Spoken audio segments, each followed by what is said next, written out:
அப்ப நம்ம அப்பா மூதாதிகள் எல்லாம் சூரியனை பேஸ் பண்ணித்தான் மூதாதிகளை கும்பிட்டு இருக்காங்க. அதனால சூரியன் எந்த நட்சத்திரம் வாங்கியிருக்குதோ அந்த நட்சத்திரத்துடைய தெய்வத்தை நீங்க வாங்கிட்டு வாங்க, உபாசன தெய்வத்தை நீங்க கெட்டியா பிடிச்சுக்கலாம். கரெக்டுங்களாமா? யாருமே சொல்லியே.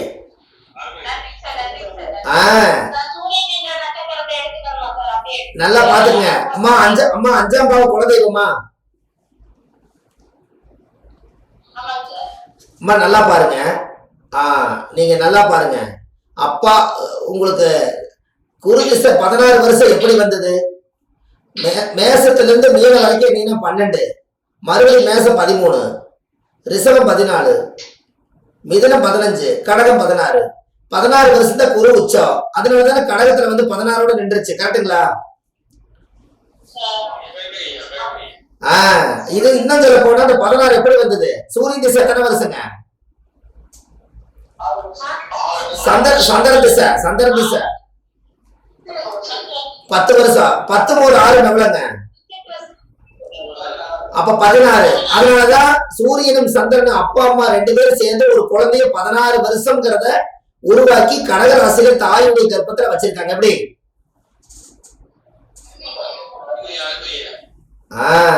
எல்லாமே அந்த காலத்துல முன்னோர்களுடைய கால்குலேஷன் தான். அப்படியே நீங்க கீழே வாங்க. கடகம் 16, சிம்மம் 17, கன்னி 18, துலாம் 19. அங்க 19ன்னா சனி திசை எத்தனை வருஷம்? அப்ப என்ன கிரக துலாத்துல என்ன கிரக உச்சம்? அப்ப 19 வருஷம் சரியா போச்சுங்களா? இத்தனை நாள் உங்களுக்கு இது கொஞ்சம் குழப்பமா இருந்தது. இப்ப கிளியர் ஆயிடுச்சுங்களாமா? அதாவது சூரியன் திசை எத்தனை வருஷம்? 6 வருஷம். அதனாலதான் காலையில சூரிய உதயம் 6 மணிக்கு மேல வச்சுட்டா குழந்தைக்கு ஜாதகம் கிடைக்கிறாங்க. கரெக்டுங்களாமா? அதே போல சந்திர திசை எத்தனை வருஷம்? 10 வருஷம். அதனாலதான் ஒரு தாயாருக்கு குழந்தை ஒரு 10 மாசம் ஆகுது. கரெக்டுங்களா?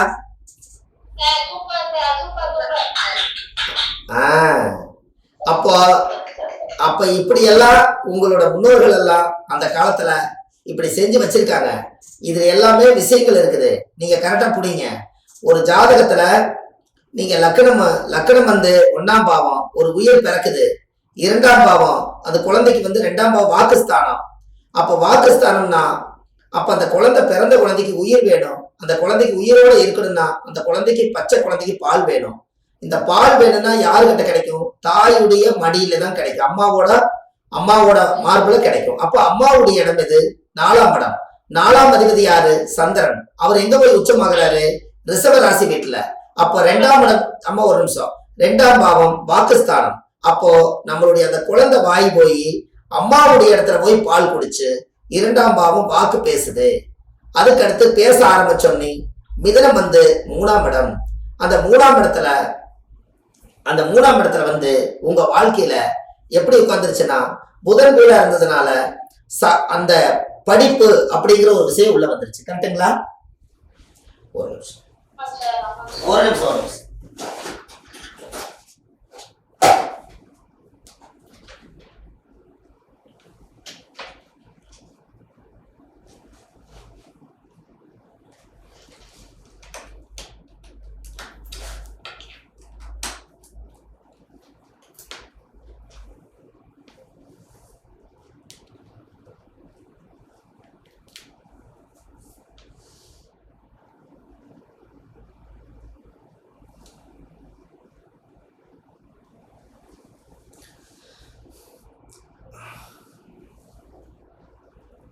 அம்மா உங்களுக்கு தெரியுதா?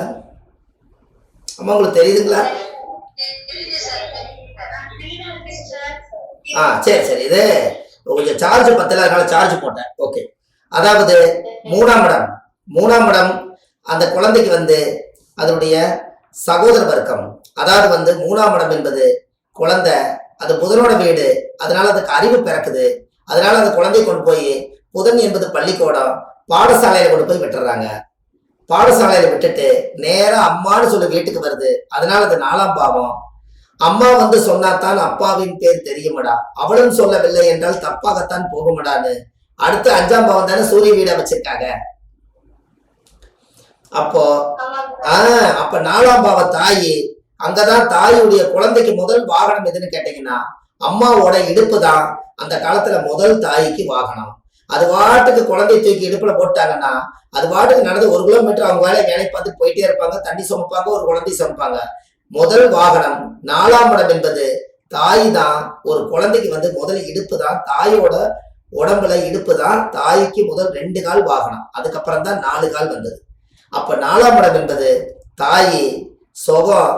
ஒரு குழந்தை அழுதுச்சுன்னா தாயுடைய நெஞ்சில படுக்க வச்சு அந்த இதய துடிப்பு கேட்டாலே அந்த குழந்தை 4ஆம் இடம் சுகமா தூங்கிடும். 5ஆம் பாவங்கிறது தான் 13-15 நட்சத்திரம் வந்துருச்சு. அப்பாவுடைய இடம் பூர்வீகத்தை காமிச்சு கொடுத்து, தாத்தாவுடைய இடம் நம்மளுடைய முப்பாட்டனெல்லாம் இப்படியெல்லாம் பொழைச்சாங்கன்னு சொல்லி பூர்வீகத்தை தொட்டு காட்டுனது அது 5ஆம் பாவம். அதனாலதான் குழந்தை தன்மையா இருக்கிறவங்களோட புத்திசாலியா வாழ்றதுக்கு 5ஆம் இடம் என்பது புத்தி, மனசு, எண்ணம், காதல் எல்லாம் உருவாகி அந்த 5ஆம் பாவம். 6ஆம் பாவம் என்பது என்ன? கன்னி. 6ஆம் இடம் என்பது கன்னி. கன்னி என்பது ஒரு பெண்ணு. அந்த பெண்ணு வாழ்க்கையில ஏதாவது ஒரு வழியில நல்லா பழகி பேசி அவங்களோட வாழ்ந்து முடிச்சிடணும் அப்படிங்கறக்காக ஒரு இளைய பெண் 6-3-18 நட்சத்திரம் வரும்போது அந்த காலத்துல பெண்ணு 18 வயது, ஆணுக்கு 21 வயதுன்னு வச்சது காரணமே 18 நட்சத்திரம் 18 மீதி 3 நட்சத்திரம் 23 நட்சத்திர துலாத்துக்குள்ள வந்ததுனாலதான் அந்த காலத்திலேயே ஆணின் வயது 18, பெண்ணின் வயது 18 ஆகும், ஆணின் வயது 21 வச்சு அந்த கண்ணியை கொண்டு போய் வச்சாங்க. அப்ப அந்த நெற்கதிரை பிடிச்சு நிக்கிறதே ஒரு கற்பு கரசியா நிக்கணுங்கிறதுக்காகத்தான் கற்பை இழக்காம ஒரு கன்னி பெண்ணா நெல் கதிர் பிடிச்சு அங்க நின்னுது. என்னைக்கும் அந்த நெல் கதிர் நானும் ஒரு காலத்துல சந்தன் என்பது தாயாக போறேன் அப்படிங்கிற கன்னிராசியில போய் அந்த தாய்ங்கிற ஆதிக்கத்தை மறைச்சு வச்சு ஒரு இளைய கன்னியா நிக்கிறதுக்கு தான் கன்னிராசி என்று பொருள்.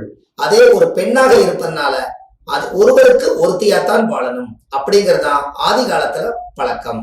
அதனால அதிகமா நோய் 6ஆம் பாவம் தான். அங்க அதிகமா ஒரு பெண்களோட ஈடுபாடுகள்ல போயிடக்கூடாதுங்கிறதுக்காகத்தான் நோயின் அங்க பெண்ணாக பாவித்து பெண்ணை வச்சு பெண்ணுக்கு பக்கத்துல நோயை வச்சு அந்த 6ஆம் பாவத்துல நோய் கடன் எதிரின்னு வச்சாங்க. அதே 7ஆம் பாவம் தான் கல்யாணம், 8ஆம் பாவம் தான் மரணம். அப்போ நோய் இல்லாம நல்லா வாழணும், நேர்மையா வாழணுங்கிறதுக்காக 6க்கும் 8க்கும் மரணம். இந்த 6ஆம் பாவம் நோயும் உனக்கு வரக்கூடாது, 8ஆம் பாவம் மரணம் வரக்கூடாது அப்படின்னு சொல்லி நீ நேர்மையா வாழணும், அங்கீகாரமா வாழணுங்கிறதுக்காகத்தான் சென்ட்ரல்ல துலா ராசி வச்சாங்க. எப்படி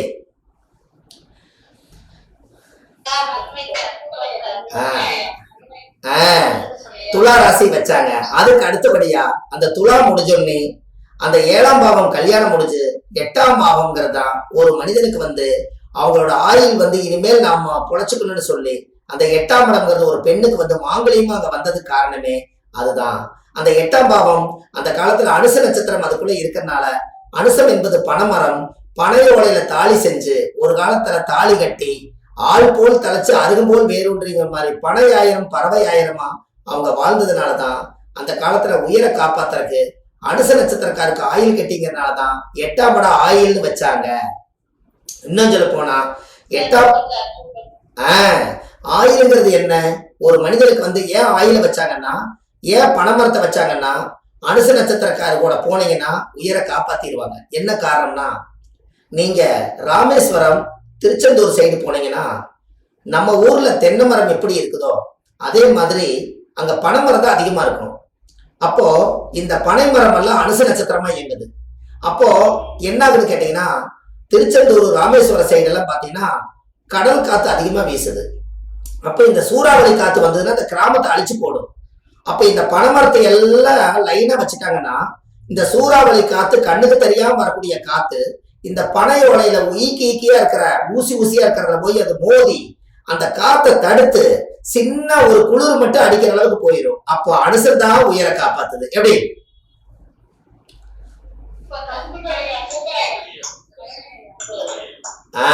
அனுச நட்சத்திரக்காருக்கு ஆயுள் கெட்டின்னு சொன்னது இப்ப சரியா? அப்போ அனுசந்தான் அங்க 8ஆம் பாவம். அதனாலதான் தாலி நிலையா நிக்கணும், மனசார அவங்க நல்லா இருக்கணும்னு சொல்றதுக்காகத்தான் அந்த மாங்கல்யம் நிலைச்சு நிக்கிறதுக்காகத்தான் அனுசம் பனையோலையில தாலி செஞ்சிருக்காங்க. எப்படி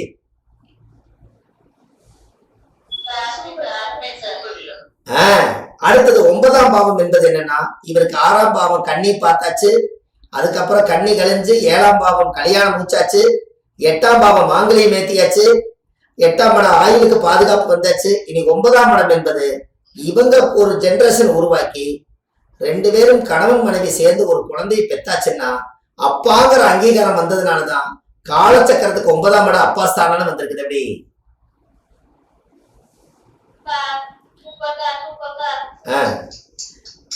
கால சக்கரத்துக்கு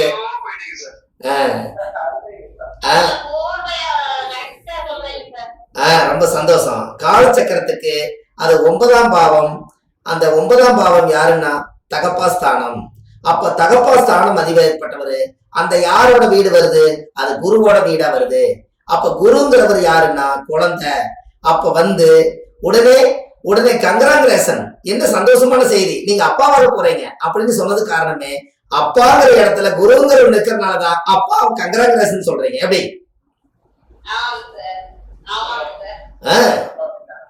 சார் ஒரு சஸ்பென்ஸ், கங்கராங்குலேஷன், நீங்க அப்பாவாக போறீங்க எந்த இடத்துல சொல்றீங்க. அப்பாங்கிறது வந்து தனுசு வீடு குரு வீடா இருக்கிறதுனால குருங்கிற குழந்தை அங்கீகாரமானதுனால அந்த வீடு அப்பாவா மாறிக்கிறார் அவரு சூரியனா. எப்படி